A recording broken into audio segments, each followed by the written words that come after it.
ప్రభువైన యేసుక్రీస్తు కృపయు సమాధానం మీకు తోడై నడిపించును గాక. ఆమేన్. స్నేహితులారా, మీరు మీ కుటుంబ సభ్యులందరూ క్షేమంగా ఆరోగ్యంగా ఉన్నారా? ఒకవేళ మీకు ఏదైనా సమస్య ఉన్నట్లయితే మాకు తెలియచేయండి. మీ కొరకు నేను మా సంఘ సభ్యులందరూ కలిసి ప్రార్థన చేస్తాం. ప్రభు కృప మీకు తోడై నడిపించును గాక. ఆమేన్. హల్లెలూయా. ప్రియమైన స్నేహితులారా, ఈ దినము ఒక ప్రత్యేకమైన దైవ సందేశాన్ని తెలియచేయాలని ఆశపడుతున్నాను. కాబట్టి కొద్ది నిమిషాలు మీ మనసును ప్రశాంతంగా ఉంచుకొని ఈ దేవుని మాటలు వినాలని మరొకసారి మనవి చేస్తున్నాను. మీ అందరికీ తెలిసిన విషయాలే నేను చెప్తున్నాను, కొత్త విషయాలు ఏం చెప్పట్లేదు.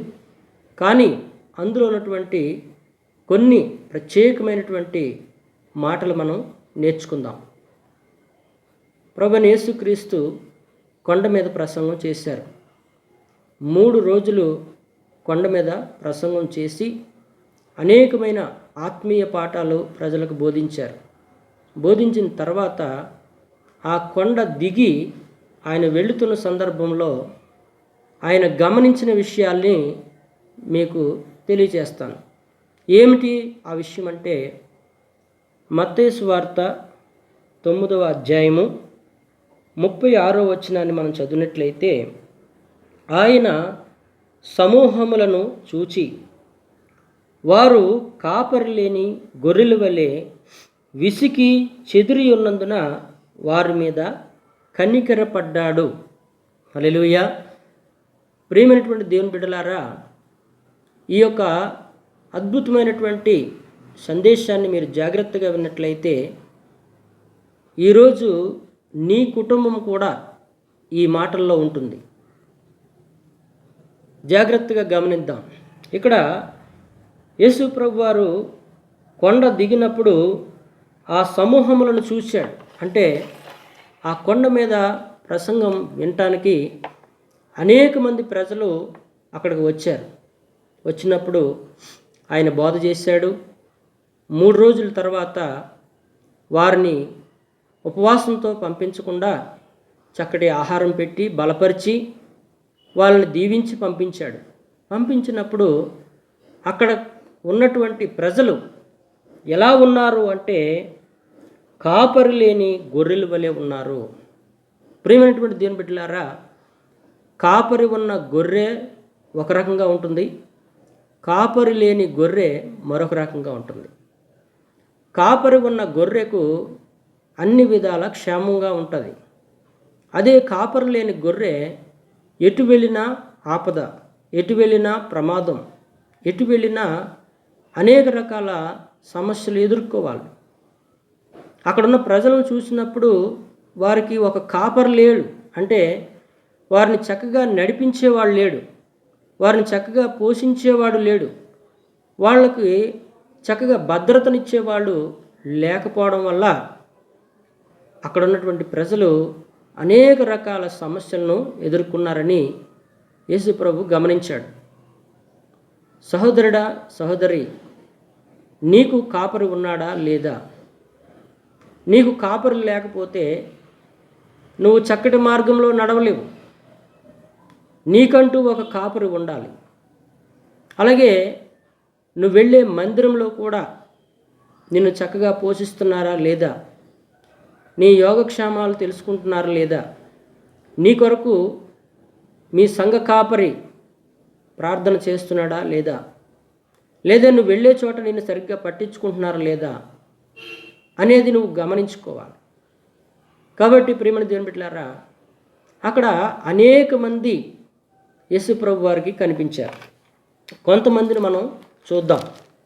ఇక్కడ యేసు ప్రభు వారు కొండ దిగి రాగానే మత్తయి సువార్త 8వ అధ్యాయంలో మనం చూసినట్లయితే, ఒక కుష్ఠరోగి వచ్చి ఆయనకు మొక్కి, ప్రభువా, నీకు ఇష్టమైతే నన్ను శుద్ధినిగా చేయమన్నాడు. అంటే ఒక కుష్ఠరోగి మొట్టమొదట యేసు ప్రభు దగ్గరికి వచ్చాడు. వచ్చి నీకు ఇష్టమైతే నన్ను బాగు చేయి అని ప్రాధేయపడ్డాడు. ఇతనికి కాపరి లేడు. ఆ కుష్ఠరోగం ద్వారా అనేక సంవత్సరాలు వేదన పడి ఉంటాడు. తన భార్య పిల్లలకు దూరంగా ఒంటరిగా బ్రతుకుతూ ఎంతగానో మానసికంగా శారీరకంగా కృంగిపోయినటువంటి వ్యక్తి, మొట్టమొదటి వ్యక్తి కుష్ఠరోగి యేసు దగ్గరికి వచ్చినప్పుడు ఆయన అంటాడు, యేసు ప్రభు వారు, అందుకు ఆయన చేయి చాపి వాడిని ముట్టి, నాకిష్టమే, నువ్వు శుద్ధుడు కమ్మని చెప్పగానే వెంటనే శుద్ధుడైపోయాడట. యేసు ప్రభు వారు అడిగారు అక్కడ ఏమని, నువ్వు నన్ను నమ్ముతున్నావా అన్నప్పుడు వెంటనే అతడు అన్నాడు, అయ్యా నువ్వు సమస్త కార్యాలు చేయగలవు అని ఆ కుష్ఠరోగి నమ్మాడు. కాబట్టి మొట్టమొదటి వ్యక్తి కుష్ఠరోగి శుద్ధుడైపోయాడు. అంతవరకు తన జీవితంలో కాపరి లేడు, తన మంచి చెడులు గమనించేవారు లేరు, ఒంటరిగా బ్రతికాడు. ఒక పక్క భయంకరమైన కుష్టు వ్యాధి, ఒక పక్క ఒంటరి జీవితం, ఊరిలోనికి వెళ్ళే అవకాశం లేదు, తన మంచి చెడులు తెలుసుకునేవారు ఎవరు లేరు. ప్రేమైన స్నేహితులారా, ఈరోజు నీ కుటుంబ పరిస్థితి కూడా అలాగే ఉందేమో. ఒంటరిగా బ్రతుకుతున్నావేమో. భయంకరమైన వ్యాధులు, భయంకరమైన సమస్యలు, భయంకరమైనటువంటి శోధనల మధ్యలో మానసికంగా శారీరకంగా నువ్వు నలిగిపోతున్నావేమో. నీకు కాపరు లేకపోతే ఖచ్చితంగా నలిగిపోతారు. కాపరు ఉన్నట్లయితే నీ మంచి చెడులు చూస్తాడు, నిన్ను బాగు చేస్తాడు, చక్కటి మార్గంలో నడిపిస్తాడు, సమయానికి ఆహారం పెడతాడు, సమయానికి నీళ్లు పెడతాడు, సమయానికి నీ చుట్టూ కంచి వేసి భద్రతనిస్తాడు. మరి కుష్ఠరోగికి ఎవరు లేరు, ఒంటరిగా ఉన్నాడు. యేసయ్య దగ్గరికి వచ్చాడు, యేసయ్యను మొక్కాడయ్యా నన్ను బాగు చేయమన్నప్పుడు యేసు ప్రభు వారు వెంటనే బాగు చేశాడు. మరొక వ్యక్తి కనబడతాడు. అక్కడ కపెర్నహూములో ఉన్నటువంటి ఒక శతాధిపతి, అంటే 100 సైనికులకు ఒక అధికారి. ఆ అధికారి కూడా యేసు ప్రభు దగ్గరికి వచ్చాడు. వచ్చి అంటాడు, మత్తయి సువార్త 8వ అధ్యాయము 5వ వచనం నుంచి మీరు 13వ వచనం వరకు చదవండి.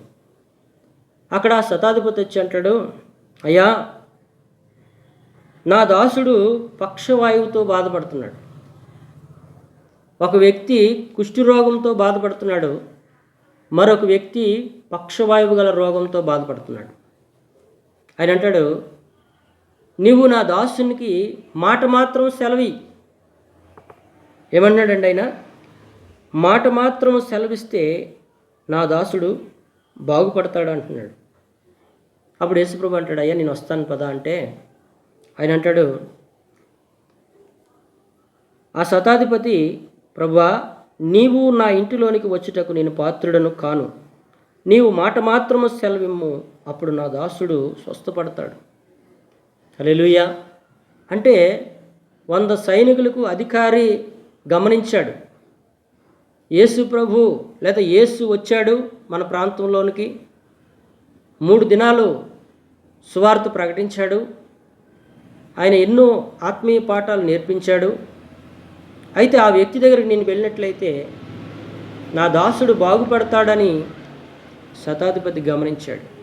ప్రియమైన సహోదరుడా, మరి ఇన్ని సంవత్సరాలుగా వాక్యం వింటున్న నువ్వు ఎందుకు గమనించట్లేదు?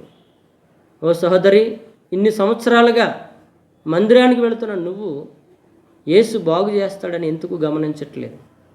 ఒకసారి ప్రశ్న వేసుకోండి.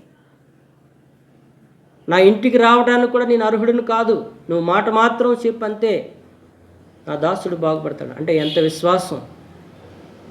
యేసు ప్రభు అంటాడు కింద, ఏమంటాడంటే 8వ అధ్యాయం 13 అంతటా యేసు, ఇక వెళ్ళుము, నీవు విశ్వసించిన ప్రకారం నీకు అవునుగాక అని శతాధిపతి చెప్పెను. ఆ గడియలోనే అతని దాసుడు స్వస్థత పొందెను. హల్లెలూయా. కాబట్టి ప్రియమైన దేవులారా, ఇక్కడ ఆ పక్షవాయువు గల రోగికి ఒక సపోర్ట్ ఉంది. ఎవరయ్యా అంటే శతాధిపతి. మరి ఈ వాక్యం ఏంటంటే నీకు ఎవరు సహాయం చేసేవారు లేరేమో, నిన్ను ఆదరించే వాళ్ళు ఎవరు లేరేమో, నిన్ను బలపరిచే వాళ్ళు ఎవరు లేరేమో. చింతించవద్దు, ప్రభువైన యేసుక్రీస్తు నీకు తోడుగా ఉంటాడు. అనేకమైన వ్యాధుల నుంచి, సమస్యల నుంచి, బాధల నుంచి, బలహీనతల నుంచి విడిపించి నడిపించగల సమర్థుడు మన ప్రభువైన యేసుక్రీస్తు వారు. హల్లెలూయా. కాబట్టి ప్రియమైన దేవులారా, మూడో వ్యక్తిని చూద్దాం. 8వ అధ్యాయం 14వ వచనంలో చూస్తే, తరువాత యేసు పేతురింట్లో ప్రవేశించి జ్వరముతో పడి ఉన్న అతని అత్తను చూచి ఆమె చెయ్యి ముట్టగా ఆమె జ్వరం విడిచిపోయింది. మొదటి వ్యక్తి కుష్ఠరోగి, రెండవ వ్యక్తి పక్షవాయువు రోగి, మూడో వ్యక్తి భయంకరమైన విషజ్వరం కలిగిన వ్యక్తి. అంటే యేసు ప్రభువారు ఏదైనా చేయగల గొప్ప దేవుడు, ఎవరినైనా బాగు చేయగల గొప్ప దేవుడై ఉన్నాడు. హల్లెలూయా. కాబట్టి ప్రియమైన దేవుని బిడ్డలారా, తర్వాత 4వ వ్యక్తి చూసినట్లయితే ఈ 8వ అధ్యాయంలోనే 16వ వచనం మీరు చదివినట్లయితే, సాయంకాలం అయినప్పుడు జనులు దయ్యం పట్టిన అనేకులను ఆయన యొద్దకు తీసుకుని వచ్చిరి. ఆయన మాటల వలన దయ్యములను వెళ్ళగొట్టి రోగులను స్వస్థపరిచెను. హల్లెలూయా. కాబట్టి ప్రియమైన దేవుని బిడ్డలారా, యేసు ప్రభు వారి యొక్క మాటలో గొప్ప శక్తి ఉంది. యేసు ప్రభు వారి యొక్క మాటలో గొప్ప శక్తి దాగి ఉంది. కాబట్టి దయ్యాలు పారిపోయి రోగులు స్వస్థపడ్డారు. ఇంకా మనం కిందకి వెళ్ళినట్లయితే 5వది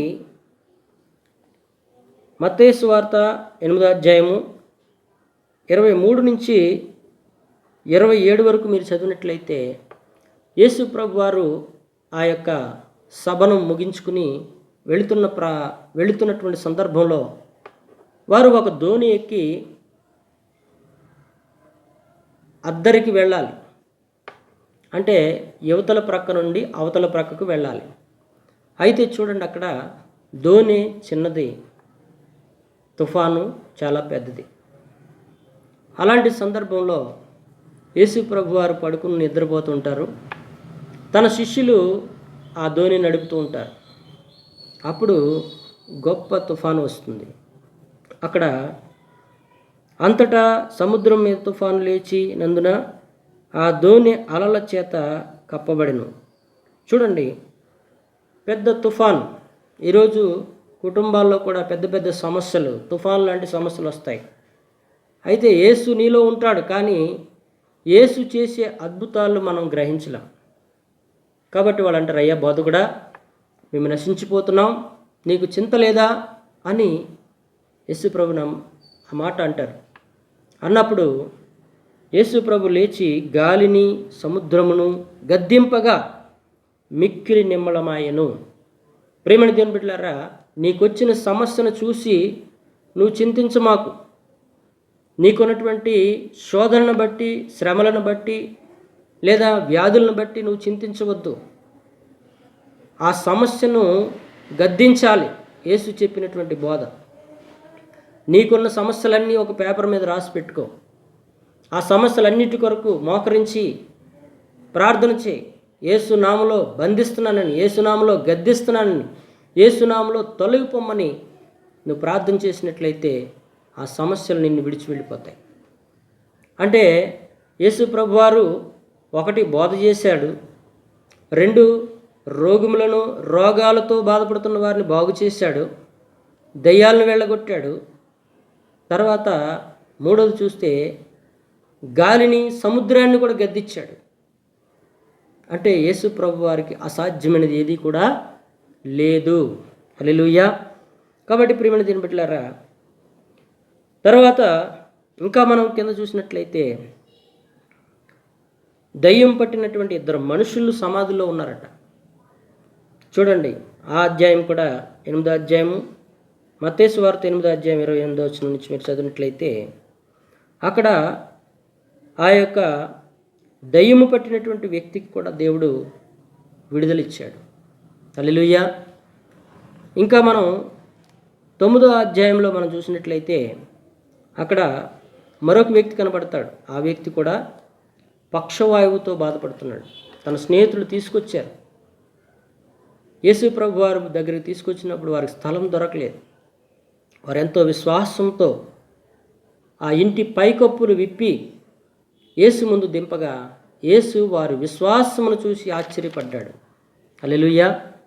కాబట్టి ప్రియమైన దేవుని బిడ్డలారా, ఈ యొక్క మత్తయి సువార్త 6వ అధ్యాయము, 7వ అధ్యాయము, 8వ అధ్యాయము మీరు బాగా చదవండి. అక్కడ అనేకమైనటువంటి విషయాలు, ఆత్మీయ పాఠాలు మనకు కనబడతాయి.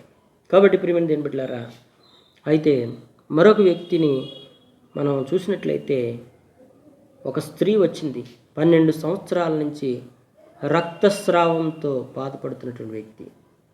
ఆమెంటదయ్యా, నేను యేసు వస్త్రపు చెంగును ముట్టుకుంటే బాగుపడతానండి. హల్లెలూయా. ప్రియమైన సహోదరి, అనేకమైన భయంకరమైన వ్యాధులతో నువ్వు బాధపడుతున్నావేమో, విశ్వాసంతో ప్రార్థన చేయి.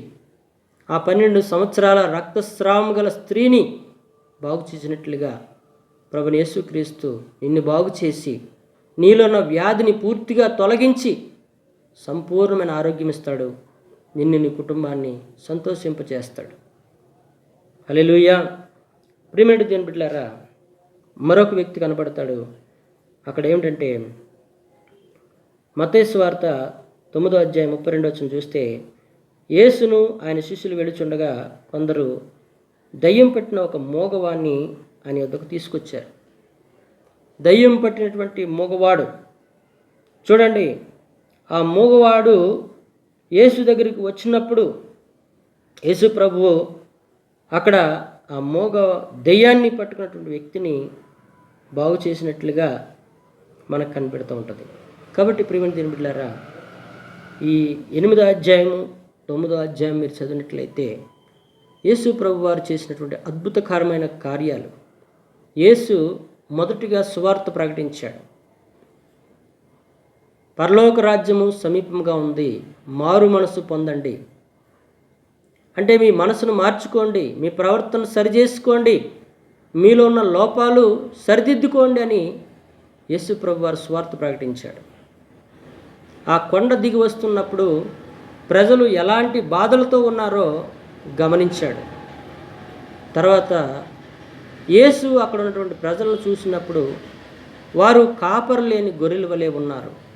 అందుకే అనేకమైనటువంటి శ్రమలు వారు అనుభవించారని గమనించాడు. ప్రియమైన సహోదరుడా, సహోదరి, నీ కుటుంబంలో అనేకమైన శోధనలు ఉండొచ్చు, శ్రమలు ఉండొచ్చు, వ్యాధులు ఉండొచ్చు, ఇబ్బందులు ఉండొచ్చు, ఇరుకులు ఉండొచ్చు. ఈరోజే ప్రభువైన యేసుక్రీస్తుని నీ హృదయంలో చేర్చుకో. కుష్ఠరోగిని బాగు చేసిన వాడు యేసు ప్రభు, పక్షవాయువుతో పడినటువంటి రోగిని బాగు చేసిన వాడు యేసు ప్రభు, దయ్యములను వెళ్ళగొట్టిన వాడు యేసు ప్రభు, గాలి తుఫాన్లు గద్దించినటువంటి వాడు ప్రభువైన యేసుక్రీస్తు. ఆ యేసుక్రీస్తు వారిని ఈ దినమే నీ హృదయంలో చేర్చుకున్నట్లయితే నీ హృదయంలో ఉన్నటువంటి ప్రతి చీకటి తొలగిపోతుంది, సంతోషము, సమాధానం నీకు కలుగుతుంది. ప్రభు అట్టి కృప ఈ వాక్యం విన్న మీకు, మీ కుటుంబ సభ్యులకు కలుగు చేయనుగాక. ఆమేన్. చిన్న ప్రార్థన చేసుకుందాం. మహాపరిశుద్ధుడా, కృపగల దేవా, ఈ వాక్యం విన్నటువంటి ప్రతి కుటుంబాన్ని, ప్రతి బిడ్డని మీరు విడుదల చేయండి. రోగముల నుంచి, వ్యాధుల నుంచి, దయ్యాల నుంచి, కుటుంబ సమస్యల నుంచి, మానసిక ఒత్తిడి నుంచి విడిపించి నీ బిడ్డగా, నీ సాక్షులుగా వాడుకోమని యేసు నామములో ప్రార్థిస్తున్నాం తండ్రి. ఆమేన్. ప్రియమైన స్నేహితులారా, ఈ యొక్క దైవ సందేశం మిమ్మల్ని బలపరిచినట్లయితే అనేక మందికి తెలియచేయండి.